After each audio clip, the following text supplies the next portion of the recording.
Right, alright guys, it's me again, Rogs, no? So nandito tayo sa Ateneo de Davao Senior High School. So ano to, sa may Talomo, no? Aywan ko, Talomo ba to, Matina? Or Bangkal? Bangkal pala. Ayan. So since nagutom tayo, no? Kain muna tayo ng burger. Ito yung breakfast natin guys. Kasi kung babalik ako sa printing shop is makabalik ako doon is mga 9 o'clock na siguro. So we need to take breakfast, no? Yan guys, burger tayo, McDo.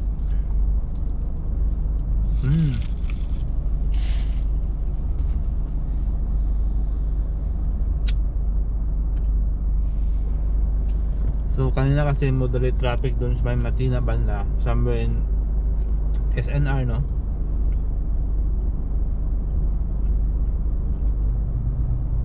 So bala ko guys, balik ako dito sa along diversion road na lang siguro ako babalik para iwas sa traffic, no?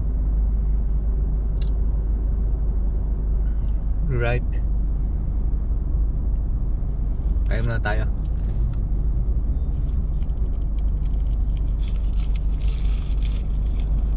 Late na ako sa ano guys, sa aking trabaho.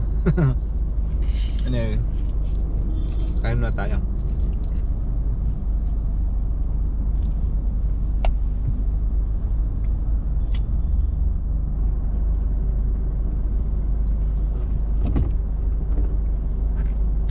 Tubig.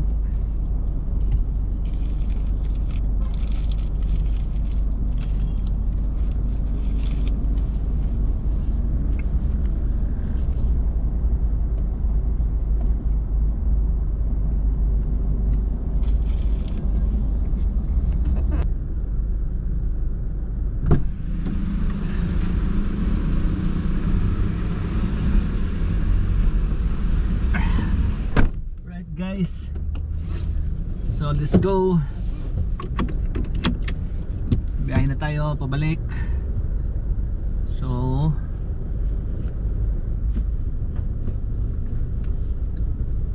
wala muna tayong sounds ngayon guys kasi baka ma-copyright po tayo. So, right, so reverse tayo guys. Reverse. Okay, first gear. Yun, sarap ng manual guys. Yan ang power ng mga manual. Yun. Ganda, lambot ng gear ng ano, Nissan Navara natin, no?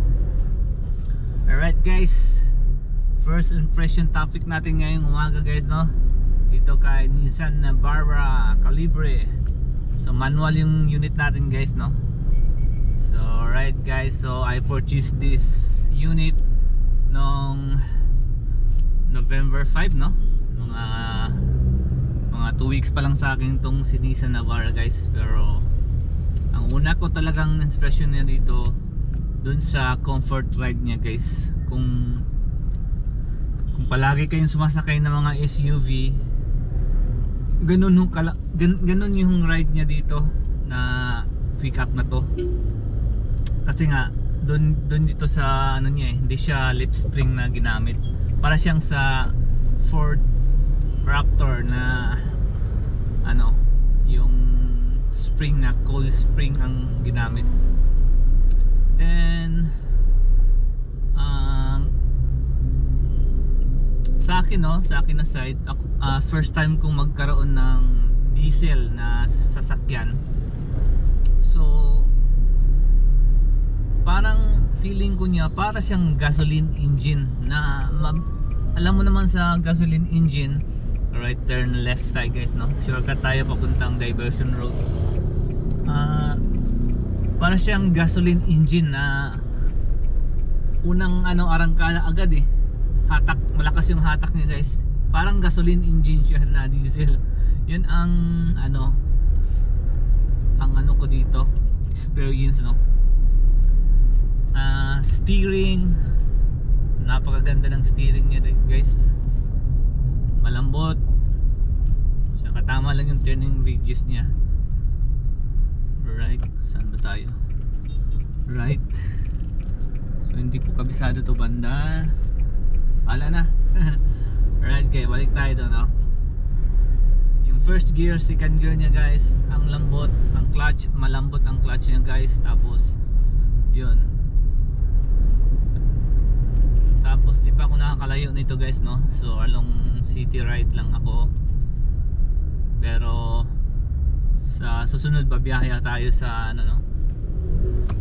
Somewhere in Cagayan or Bukidnon. Yun, magandang akyatan doon guys. Mapapalaban natin yung ano natin, Navara, sa mga akyatan sa kaliko-liko ng Bukidnon, no? Maganda doon. Yun, ito, mga lubak-lubak. Sarap siya guys, oh. Parang gumaganon lang, hindi siya matadtad, no? Tingnan mo, oh. Diba? Ganda ng ano niya, ng ride niya. Tsaka one thing to do, ang hindi ko lang nagustuhan dito kay Navara, itong grab handle, wala siya dito. Wala rin siya ditong grab handle.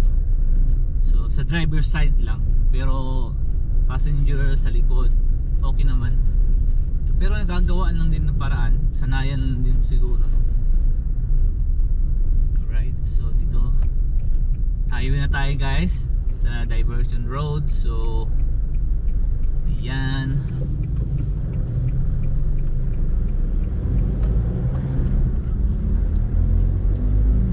So subukan natin yung hanggang saan yung ano niya, top speed. Balita ko dito guys, yung top speed ng mga Navara is umabot ng 170. So parang racing din siya.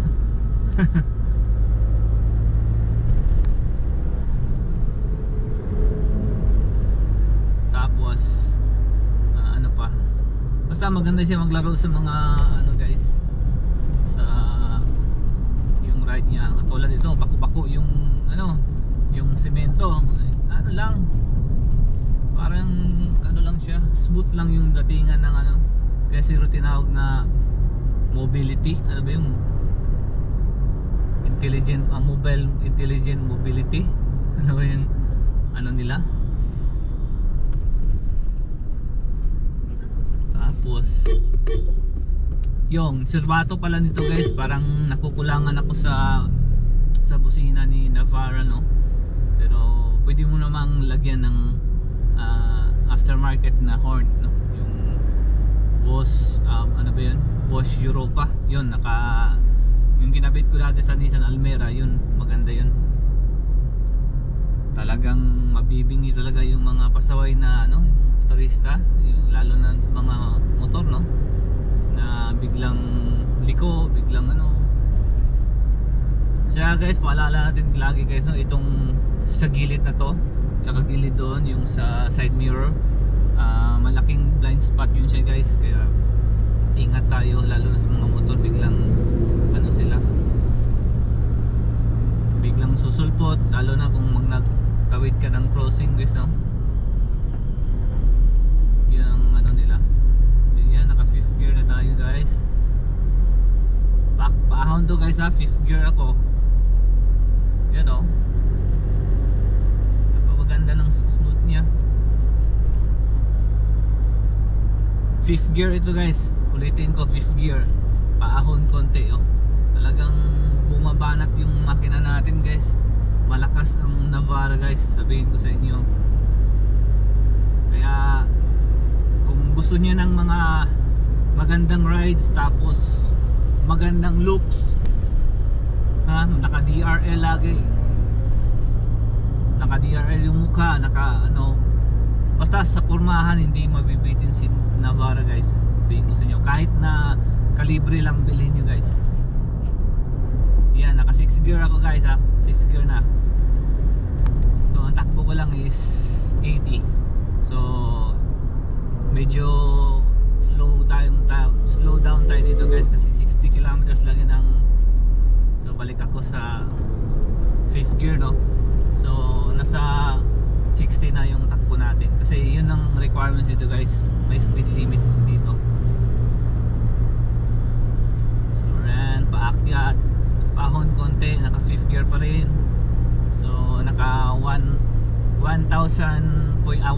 1.5 RPM ng ano ko guys, hindi ako lumalampas na 2,000 RPM kasi ngayon bago pa itong Nissan Navara natin, hindi natin i-heavy brake in, no?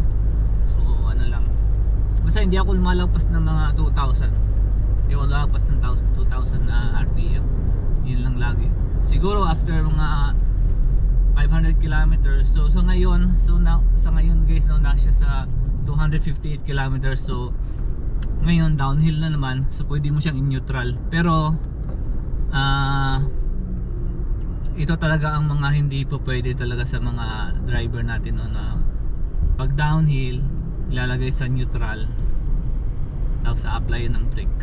So hindi siya safety guys, sa totoo lang hindi siya safety. So ang ginagawa ko lang dito, ilagay ko lang siya sa 4th gear. Yan, naka 4th gear lang ako, tas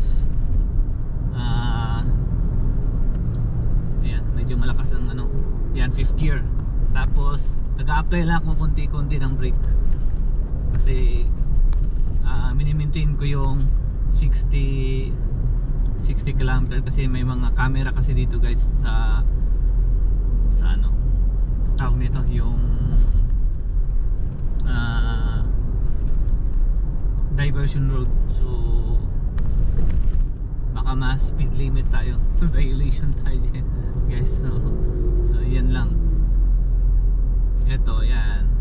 So kung nakikita nyo sa camera, ganito po ang ano, ang highway ng ano ba ito, ang Maharlika man tawag ito. Pero dito diversion road to guys, papuntang Buhangin. So yan. Yun, may camera pa uli isa. Yun, so maintain, nasa 50 lang yung takbo ko, mini-maintain ko lang. So naka 5th gear pa rin. Tapos naka-apply ako ng brake, pero hindi todo, ano lang, pitik-pitiks lang guys, no. So yan.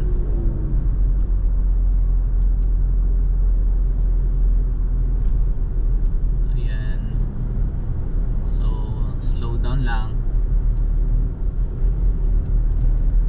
So dito naman, no. So mabilis guys, no. Mga 10 minutes mula nung pag-alis natin dun sa may bangkal, no. So 5 minutes lang ata, or ano, nandito na tayo agad sa ano. So dito naman tayo sa may tulay kasi may ginawang overpass kasi dyan guys. Yan talaga ang nagtakukos ng traffic dito kasi ginagawa pa yung tulay natin dito sa along diversion road. Yun.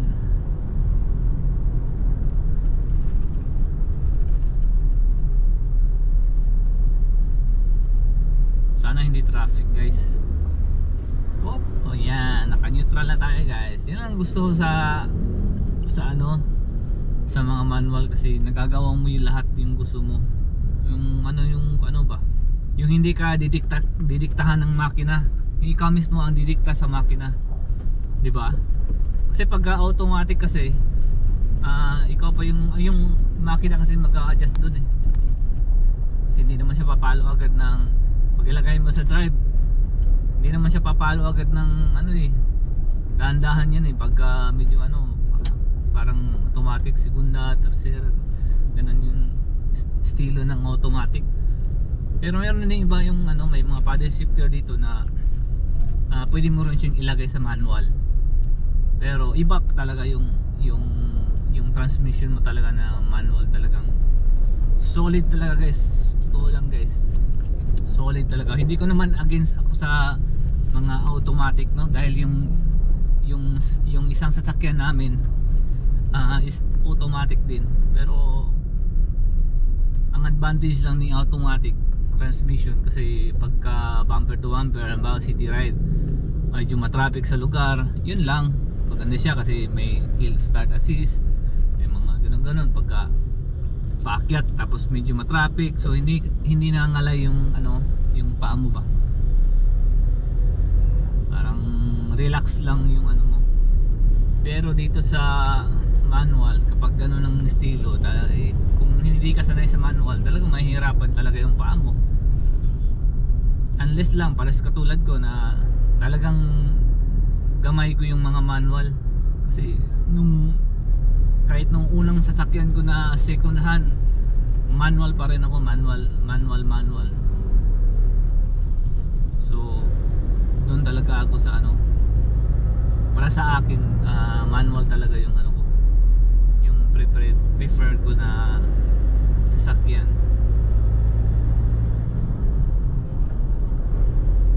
Yun lang guys. So dito na tayo sa may sa may bandang Crocodile. Maganda kasi maglaro ng gear shift eh. Kahit sa mga rally na mga yung nagre-race ng rally, di ba? Manual talaga yung mga sasakyan doon. Walang automatic na Kaya ito yung purpose ng manual, talagang banatan yung gusto mo ng sa speed. Ito yun. Pero mabilis din yung mga automatic meron, mabilis din yun sila. Halos katumbas lang din ng Yan, dito na tayo sa Crocodile. Op.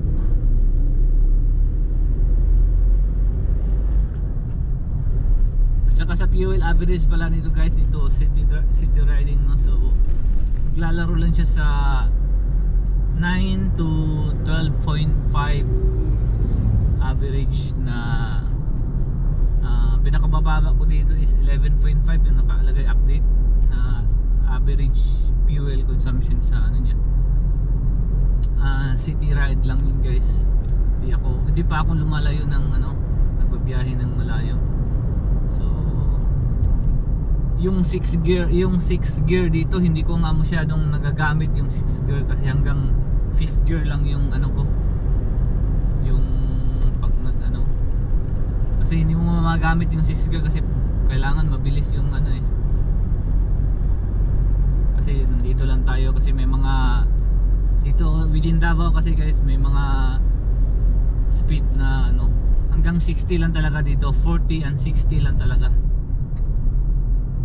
Yun lang ang requirements dito guys. So hindi ka makakaboila ng unless sa Manila may mga Inlex, Xlex, yun pwede yun 100, 120. Pinaka minimum doon is 100 ata eh. So dito wala kaming Inlex, Xlex or yung tawag niyan, yung expressway. Lang dito pinaka sa amin, diversion road, yung mga ganun, highway na may limit lang siya na 60 kilometers. So alright guys, traffic ba dyan?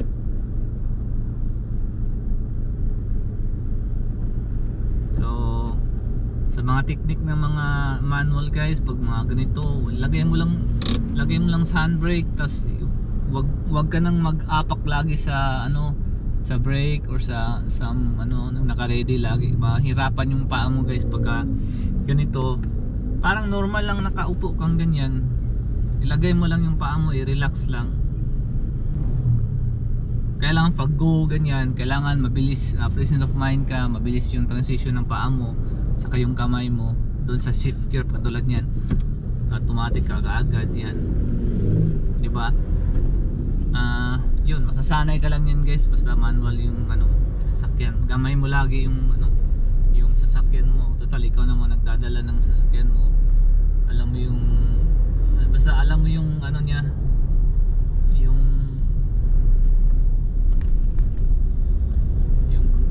niya tawag ito, sa Bisaya palihok ba, alam mo yung mga galawan, ng sasakyan mo, alam mo yung galawan ni Navara guys. Uy, mali yung pasok ko. Sa third gear tayo guys, sa third gear. So fourth gear, yan, diesel max 51.80. mura dito guys. Doon ako nagpaggas kanina sa Caltex, umabot siya ng 56 pesos sa diesel. Sana din na lang, diyan na lang ako uli sa sa Petron. Nung nasa Petron guys, mura lang.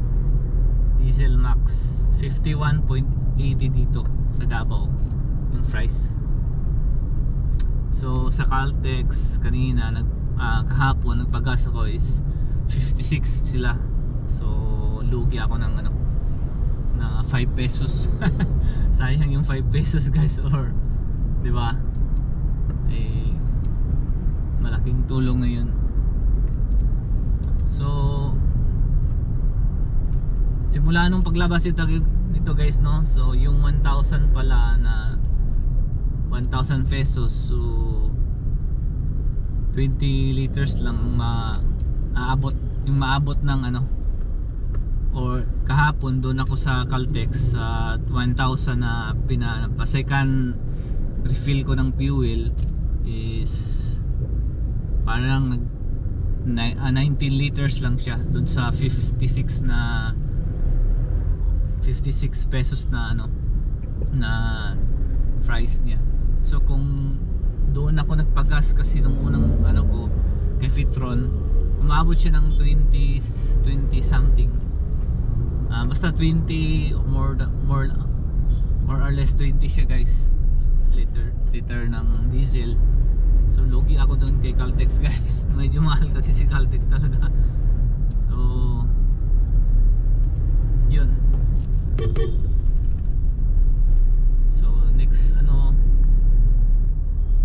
pero yung yung 1,000 ko guys, noong unang ko umabot siya ng mga 2 weeks na gamit ko.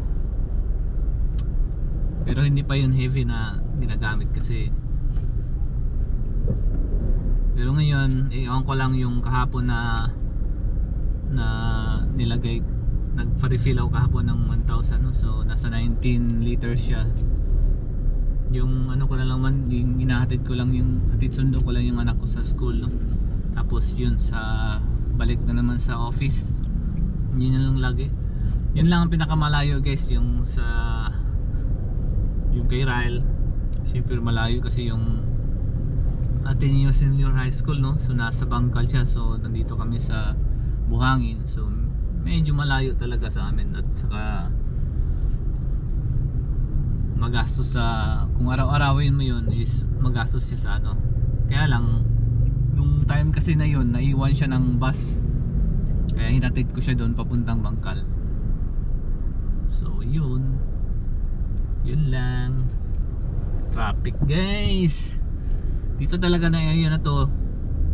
Dito kasi banda papuntang Panakan, papuntang Tagum. Dito kasi banda papuntang Kabantian ako. So kailangan ko dito na linya. Ako dito. So one thing to do guys, yung pala nito guys, na-appreciate ko talaga yung aircon ni Nissan. Basta Nissan guys, malamig talaga yung aircon. Naka 1 lang yung nakalagay ko guys, 1, tapos 21 or 22 lang ang temperature na nilalagay ko guys. Napakalamig na niya guys. Tapos yung pasahero mo dyan sa likod, pag may umupo dyan sa likod guys, meron siyang dalawang aircon vent sa likod. So malamig talaga, malamig ang buong cabin guys. Kahit na yung ito kasi yung standard nila na yung free na tent, medium kasi siya guys. Tingnan mo, maaliwanag siya, hindi talaga siya yung dilim ba na pag ganito yung weather, talagang tatagos yung init. Pero sa loob ng cabin guys, malamig pa rin guys, kahit na light lang yung yung tent nito. Yun lang guys. Alright guys, so sana abangan nyo susunod yung aking mga vlog, no, regarding kay Nissan Navara.